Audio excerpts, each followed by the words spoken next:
Nous venons d'assister à l'effondrement de la Macronie, à une caricature de ce que nous vivons aujourd'hui à l'Assemblée nationale, c'est-à-dire le vote de la loi dite de simplification, un texte qui a été largement abîmé par la droite et l'extrême droite avec la complicité d'une partie des députés macronistes.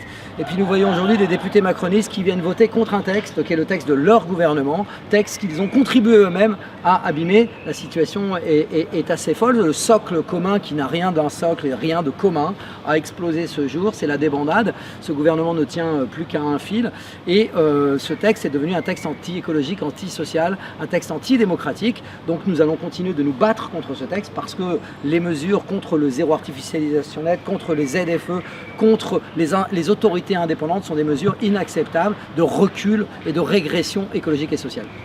Alors ce texte qui a été adopté quand même, il faut le dire, avec une partie des voix des macronistes, avec toutes les voix du MoDem, avec toutes les voix du groupe Horizon. Ce texte, il acte la fin des zones à faible émission, il acte la fin de la lutte contre la bétonisation des sols, il acte la fin de la protection des espèces pour favoriser les infrastructures de transport type autoroute, mais il acte aussi des reculs sociaux. Donc ce texte, c'est vraiment la grande reculade du deuxième mandat Macron.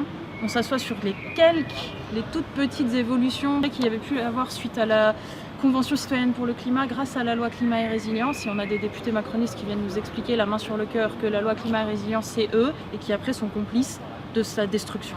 Donc nous réagirons, nous serons mobilisés pour la commission mixte paritaire en septembre, nous serons ensuite mobilisés pour déposer un recours au Conseil constitutionnel et d'ici là, nous allons déposer une proposition de loi qui concerne les zones à faible émission. Non pas que nous considérions que la loi telle qu'elle a été faite était bien faite, elle était mal faite. Des mesures d'accompagnement ont été supprimées, je pense au leasing social, je pense aux primes pour la conversion des véhicules, mais il était possible de les améliorer, il était possible de changer les vignettes critères, par exemple en s'appuyant sur la vérité des émissions et non pas sur la date de mise en circulation des véhicules, prendre en considération le poids des véhicules par exemple et faire évoluer au gré des contrôles techniques et ces vignettes. Il était possible de mettre en place des mesures d'accompagnement social efficaces, constantes, sans stop and go. Il était possible d'encourager le développement du marché de l'occasion des véhicules électriques pour que plus de nos concitoyens puissent y accéder. Il était vraiment possible de faire mieux. Alors nous, comme nous prenons nos responsabilités, nous déposons un texte avec toutes ces mesures